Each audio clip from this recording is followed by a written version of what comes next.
नमस्कार, मैं हूं प्रभु चावला और सीधी बात में आज बारी है देश के एचआरडी मिनिस्टर कपिल सिब्बल की। कपिल जी, आपका बहुत बहुत स्वागत है। धन्यवाद। आप एक एजुकेशन मिनिस्टर, पहले एजुकेशन मिनिस्टर हैं 30 साल के बाद, जिसका कोई पॉलिटिकल एजेंडा नहीं है एजुकेशन के अंदर। सुधार सुधार सुधार सुधार, परंतु आपको लगता नहीं कि साल भर बाद दुखी नहीं है कि जितना आप चाहते हैं उतना हो नहीं पा रहा है? नहीं, ऐसी कोई बात नहीं। मैं तो समझता हूं कि जितना हम आज के दिन कर पाए हैं, जो एजेंडा हम आगे ले जा पाए हैं, मैं नहीं समझता कि इससे जल्दी हो भी सकता था। अभी तक तो आपने कागजों पे अच्छा काम किया, इम्प्लीमेंटेशन में प्रॉब्लम आ रही है। इम्प्लीमेंटेशन में हमेशा जब तक कानून नहीं बनेगा, जब तक व्यवस्था नहीं बनेगी, एनवायरनमेंट नहीं बनेगी, तब तक उसको इम्प्लीमेंटेशन कैसे किया जाए। अब एनवायरनमेंट हमने बना दी, कुछ चीजें हमने इम्प्लीमेंट भी कर दी जो तुरंत हो सकती थी, जैसे क्लास 10 बोर्ड की बात हो रही है, जैसे कॉम्प्रिहेंसिव कंटिन्यूअस एजुकेशन है। अब राइट टू एजुकेशन हमने पारित किया, उसको लागू किया 1 अप्रैल से, और उसके बाद अब इम्प्लीमेंटेशन की बारी है। जब इम्प्लीमेंटेशन होगा तो सभी को साथ लेकर जाना करना पड़ेगा। तो बड़े मुश्किल से सवाल, बहुत मुश्किल सवाल। पर उसके जैसे जैसे आप आगे बढ़ते हैं कहीं ना कहीं नई समस्या खड़ी हो जाती है। जैसे अभी कोबाल्ट 60 दिल्ली यूनिवर्सिटी के अंदर हुआ, जो उसमें आप पढ़े हैं, मैं भी पढ़ा हूं। इस तरह की समस्याएं तो आपके दिमाग में कभी आई नहीं? बिल्कुल सही। जहां तक कोबाल्ट 60 का सवाल है, हमने अपनी यूनिवर्सिटीज को स्वायत्तता दे रखी है। अब सरकार ये तो नहीं पूछती यूनिवर्सिटी से कि यहां क्या मटेरियल पड़ा है, रेडियो एक्टिव है नहीं है, केमिकल्स कितने पड़े हैं, हैजर्डस मटेरियल कितना है, बायो हैजर्डस मटेरियल, ये तो हम नहीं पूछते ना। ये तो अब यूनिवर्सिटी को खुद तय करना है रेगुलेशंस के द्वारा कि उसकी सेफ्टी होनी चाहिए। और अभी हमने, क्योंकि ये हुआ, ऐसा हादसा हुआ, तो हम यूजीसी के द्वारा सब यूनिवर्सिटीज को लिख रहे हैं कि आप बताइए आपकी यूनिवर्सिटी में क्या क्या व्यवस्था है, उसको हम पूरी तरह से लागू करेंगे। आज तो ये रेडिएशन कोबाल्ट 60 से हुआ, कल किसी और चीज से हो सकता है। हर सेंट्रल यूनिवर्सिटी में हर जगह कुछ होगा।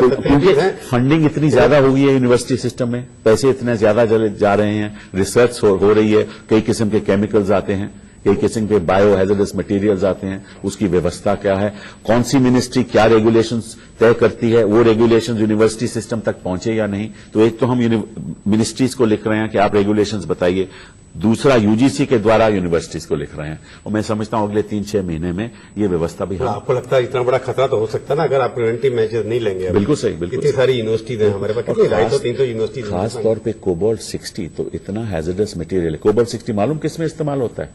कैंसर सेल्स को खत्म करने के लिए, और वो भी एक टारगेटेड, बड़ी शॉर्ट ड्यूरेशन एक्सपोजर होना चाहिए। अगर सारी बॉडी में एक्सपोजर हो जाए तो इट इज लीथल, मतलब कि पहली चीज तो आपके इंटेस्टाइन्स फेल कर जाएंगे तुरंत। पर कपिल, इसमें देखो ना, चाहे यूनिवर्सिटी के लोगों के प्रोफेसर को क्या पता कि इसको कैसे, वहां तो लगता है कि एजीसीआर या सीएजी ऑब्जेक्शन का मशीनी ऑप्शन ऑप्शन करने का तरीका एक बड़ी गंभीर बात है। और इसमें ऐसे नहीं कि एटॉमिक एनर्जी रेगुलेशंस हैं, और वो रेगुलेशंस लागू उनको मालूम होना चाहिए क्या मशीन खराब। इसका स्टोरेज, डिस्पोजल तो बाद में, इसका स्टोरेज कमरे में हो ही नहीं सकता, इसका स्टोरेज अंडरग्राउंड होना चाहिए। तो ये में इतने साल से पढ़ा था, उनको पता नहीं, मुझे तो कमरे के अंदर ताला लगा रखा था मुझे तो ताज्जुब है कि ऐसा हुआ। तो जब आप देखते हैं अब इंक्वायरी, नहीं मुझे नहीं मालूम था ना, नहीं मालूम जब चला आपने तो हमने इंक्वायरी, अब इंक्वायरी वीसी साहब ने, मैं उनका उनको मुबारकबाद देता हूं, तुरंत इंक्वायरी हो रही है। जैसे ही उसकी रिपोर्ट आएगी तो हमें कुछ ना कुछ बाकी यूनिवर्सिटी को आपने इंस्ट्रक्शन यूजी के थ्रू दे दिया? अभी मैंने तय किया, अब यूजीसी उसको चिट्ठी लिख रही है, अब मंडे को चिट्ठी चले जाएगी। पर एक बात और है, जैसे जैसे सिस्टम में नई चीजें करने की कोशिश करते हैं उतनी और समस्याएं खड़ी जाती है। जैसे मायावती ने आज अनाउंस कर दिया कि बीएड में जो एडमिशन टेस्ट होगा उसके लिए 50% रूल की जगह 45% करेंगे। ये बड़े दुख की बात है, बड़े दुख की बात है। अगर हमने एजुकेशन को एक उच्च स्तर तक ले जाना है, क्वालिटी एजुकेशन बच्चों को देनी है, तो हमें स्टैंडर्ड्स को गंभीरता से उसको लागू करना पड़ेगा। अगर हम कहते हैं कि एलिजिबिलिटी कंडीशन 50% है बीएड कोर्स के लिए, और कोई सरकार कहे, प्रदेश की सरकार कहे मैं 45%, एक तो ये गलत है, it is against the statute, ये रद्द किया जाएगा। उन बच्चों को जो नौकरी मिलनी भी चाहिए नहीं मिलेगी, क्योंकि अगर मिल गई तो वो भी रद्द हो जाएगी कोर्ट के द्वारा। एंटर से एक ही टेस्ट होता है कि हर स्टेट का अलग अलग टेस्ट होता है? नहीं, हर स्टेट अपना तय करती है, लेकिन जो हमारे नेशनल स्टैंडर्ड्स है एनसीटीई द्वारा, वो सब लागू होते हैं हर स्टेट के ऊपर। लेकिन हमने देखा वेस्ट बंगाल में भी हमने यही देखा कि वेस्ट बंगाल की सरकार भी, उन्होंने कई भर्ती कर दी है ऐसे, और आज व्यवस्था हमारे सामने समस्या खड़ी हुई है।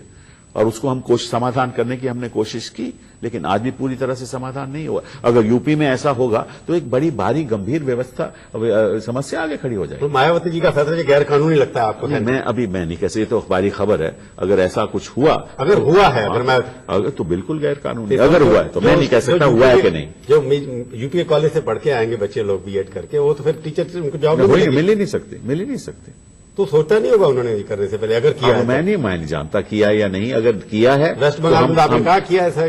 वेस्ट बंगाल में तो किया, हमने कई चिट्ठियां भी लिखी उनको, आज भी लिख रहे हैं, लेकिन फिर भी भर्ती हो रहे हैं।